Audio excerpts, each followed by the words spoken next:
Voici donc les premières questions. Donc les premières, c'était pour Monsieur Freytag. Vous aviez déjà un peu répondu, mais je ne sais pas si vous vouliez ajouter quelque chose. Non, je confirme pour la vieille route du littoral, l'ouvrage en terre armée était renforcé avec des armatures en aluminium. Ensuite, une question sur les tassements absolus différentiels admissibles pour les ouvrages en terre armée. Alors, on peut diviser en trois. Les tassements absolus, c'est des ouvrages de soutènement, enfin, qui n'ont pas de sensibilité à un tassement absolu, puisqu'en fait, ça revient à un mouvement de corps solide. Par contre, les tassements différentiels, il y a des limitations par rapport au type de parement. Effectivement, on a vu des images où il y a des tassements différentiels le long du parement qui ont excédé la capacité des écailles cruciformes. Donc, les écailles cruciformes, ils ont une limitation d'environ 1%, c'est-à-dire 1 cm par mètre.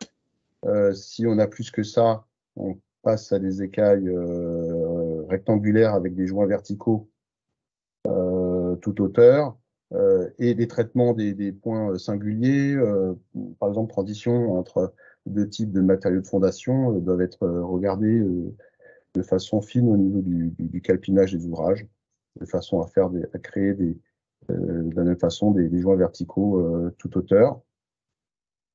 L'autre sujet de tassement, c'est le tassement interne du remblai, en particulier pour les ouvrages de hauteur conséquente. C'est un sujet qu'il faut regarder attentivement et pour lesquels il faut adapter, dans certains cas, l'épaisseur des plots de compressibles qui séparent les écailles, de façon à pas arriver à une sorte de télescopage des écailles qui ne feront que suivre le tassement interne du remblai.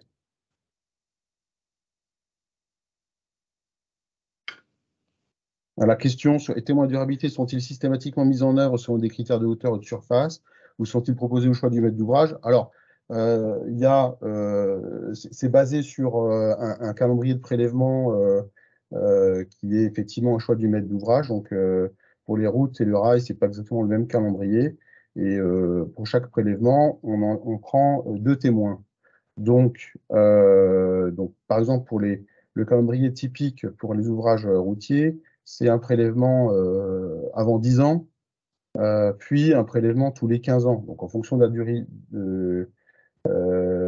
d'utilisation du projet, typiquement 75 ou 100 ans, on va avoir besoin d'implémenter plus ou moins de témoins par ouvrage. Ensuite, quand les ouvrages ont une surface importante, on rajoute des témoins pour couvrir de façon plus large l'ouvrage. Donc, on se retrouve au minimum pour un ouvrage avec 75 ans de durée de service à 12 témoins, pardon, et 16 pour des ouvrages à 100 ans. Puis ensuite, on incrémente si l'ouvrage de grande dimension. La grande dimension étant au-delà de 600 mètres carrés pour un ouvrage.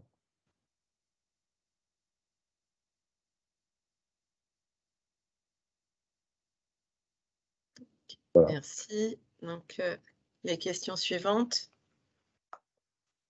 C'est pas pour moi. Oui, Philippe Robé, je peux donner mon avis sur cette question de l'autoforant. Hein. Donc là, on parle en renforcement de terre armée. Généralement, on est en autoforant parce que comme on est sur du sol quand même très pulvérulent, c'est quand même compliqué d'avoir un trou qui se tient pour mettre l'armature a posteriori, et forer entubé augmente considérablement les coûts, d'où l'autoforant.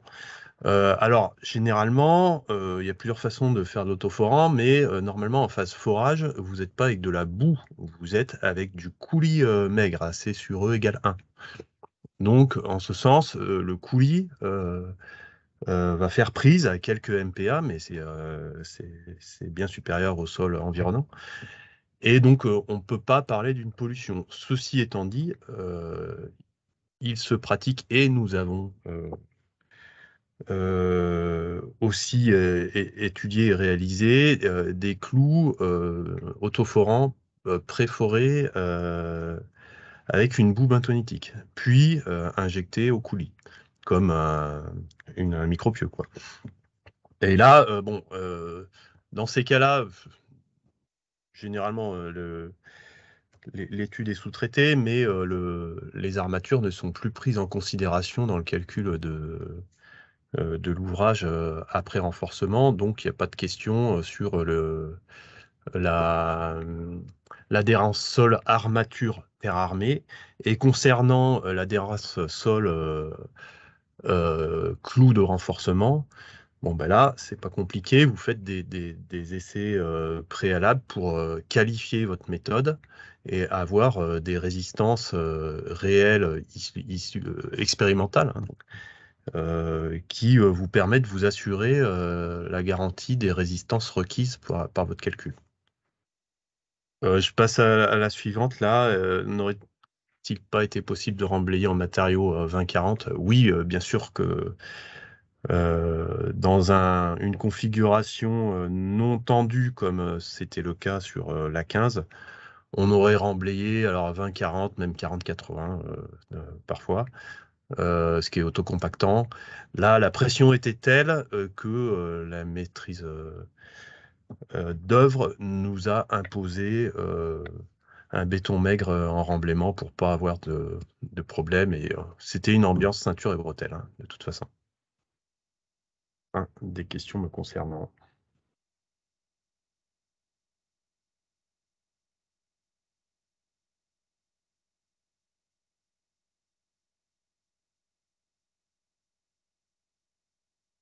Je crois que les questions suivantes sont pour Vinicius. Bon, tout à fait. Donc, en ce qui concerne les facteurs de sécurité pour le dimensionnement des ouvrages en BioCAL 6, en réalité, on dimensionne ces ouvrages comme en mur poids. Donc, l'approche, c'est une approche assez classique finalement pour les dimensionnements, et on prend comme hypothèse que la poussée au niveau des écailles interarmées elle est annulée par les BioCAL 6.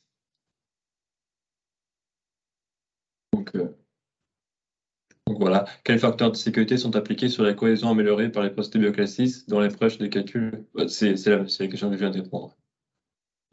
Oui, il y a une erreur. J'ai pris les autres questions du coup sur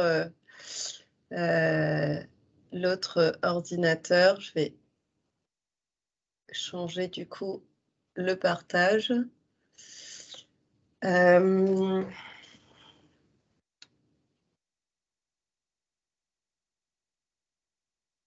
Si j'y arrive, il ne me donne plus la commande pour sortir du partage.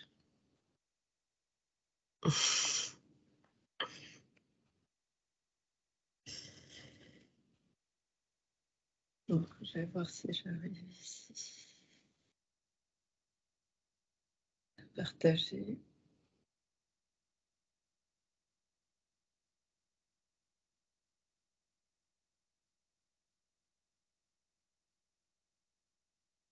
Sabrina, sinon on peut suivre sur les conversations. Oui, le chat, mais en fait, je ne réussis plus à arrêter le partage. Ah, ça y est. Voilà. OK.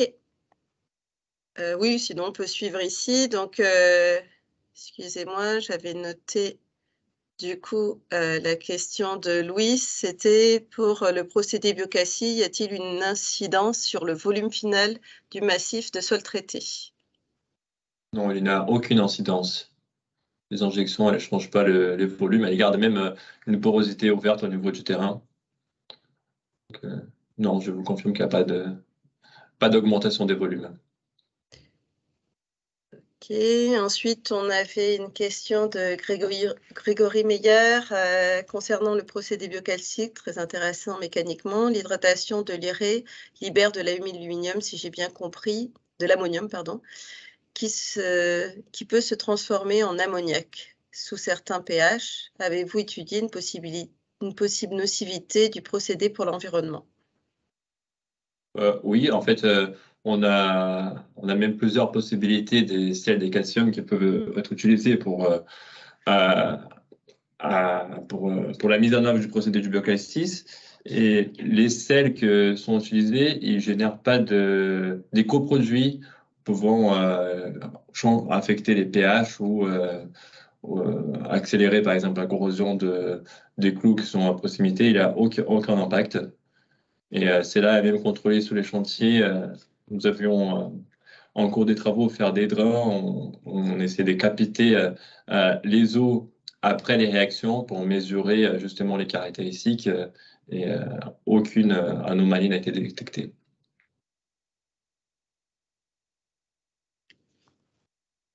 Ok, la question suivante est aussi pour vous. De Gédouin Grégory, quelle garantie sur la durabilité du carbonate de calcium, sensibilité à l'agressivité des sols? Quel suivi de l'ouvrage est prévu? Après, il n'y a pas un suivi à long terme qui est prévu. Nous avons fait des contrôles à la fin des travaux qui ont attesté qu'on avait la pression limite souhaitée.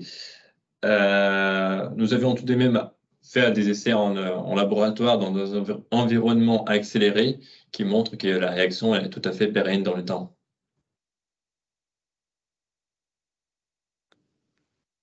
Ok. Après, si rien n'empêche, par exemple, de réaliser des nouveaux essais pressiométriques, des nouveaux essais CPT, qui normalement vont attester que les caractéristiques, elles n'ont pas changé. Les réactions, elles se font assez rapidement, comme j'ai dit pendant la présentation, et elles évoluent très peu dans le temps. Donc, on peut avoir une légère augmentation, mais ça va être très léger. Une fois que le résultat est abouti, il est abouti. Très bien, merci. Dernière question a priori pour vous. Avez-vous mesuré la cohésion du remblai consolidé par BioCalci pour recalculer la poussée et la stabilité du mur? Justement, nous avons utilisé une corrélation pour faire un lien entre la cohésion et la pression limite nette. Donc, avec les essais pressiométriques, nous avons mesuré la pression limite nette. Nous avons ciblé une valeur de 1,5 MPa qui traduisait justement la cohésion qui a été estimée dans les notes des calculs à 50 kPa. Donc, à partir des essais pressiométriques, on a considéré que la cohésion était validée. Merci pour vos réponses. C'est-à-dire, vous avez aussi les remerciements des personnes qui les ont posées. Ensuite, il reste une question pour Monsieur Robin. Pour information, le procédé ad hoc a été retenu pour conforter la culée en remblai renforcé à parement métallique du viaduc de Beauregard sur l'A31 à Thionville en Moselle. Nous vous présenterons le chantier l'année prochaine. Voilà. Non, c'est pas une question, c'est mon collègue qui fait ça. Ah, d'accord. Ok. Très bien. Je me permets en une minute de revenir sur l'autoforant. Parce que on m'appelle souvent pour me poser des questions, comment on utilise les armatures autoforantes dans ces cas de renforcement, hein. C'est très très pratique pour renforcer des terres armées parce que, comme je le disais, le terrain s'y prête à l'utilisation de l'autoforant parce qu'il va s'ébouler, il ne va pas se tenir comme on aimerait qu'il le fasse pour mettre une armature pleine. Donc, dans la révision de la 94-270, on a un peu exclu les autoforants des méthodes de sacrifice à la corrosion et on a obligé les constructeurs à s'engager sur leur méthode pour assurer la durabilité. Donc on nous reprochait un peu cette écriture en ce sens. Il faut savoir que les armatures autoforantes, à ce jour, ne sont pas normalisées. Donc n'importe qui peut arriver avec n'importe quelle barre et vous dire c'est de l'autoforant, apporter sa garantie en signant en bas de la page et vous n'avez aucun référentiel de cahier des charges pour apprécier le produit. C'est pour ça qu'on l'a mis un peu ce produit à l'index. pour que, en espérant que les constructeurs s'organisent pour normaliser et donnent des cahiers des charges, des garanties sur ce produit qui est quand même creux, qui supporte mal la déformation et qui est dans sa mise en œuvre. Donc vous connaissez le procédé, hein, la foreuse accueille directement l'armature et on peut être amené à frapper sur l'armature, ce qui n'est quand même pas quelque chose d'anodin. Donc on invite à une certaine prudence quant à l'utilisation d'autoforants, quand bien même il y a des configurations où c'est très avantageux. Donc il faut simplement, soyons méfiants. Et j'ai vu par exemple passer des autoforants qui prétendaient être conformes aux aciers de construction, la NF 10210 ou 10219 qui est présente dans la norme 94-270. Bon, quand on gratte un peu, c'est pas l'autoforant qui est conforme à la norme, c'est le produit d'origine qui a servi à la fabrication de l'autoforant qui était conforme à la norme. Donc, méfiez-vous, vous achetez du chocolat bio, on vous dit oui, le cacao est bio, et puis on vous dit pas que le sucre et la graisse n'étaient pas bio du tout. Donc, il ne faut pas se faire leurrer. Et j'incite les fabricants d'autoforants à s'organiser et à mieux normaliser leurs produits pour qu'on en tire le meilleur. Merci. L'intervention.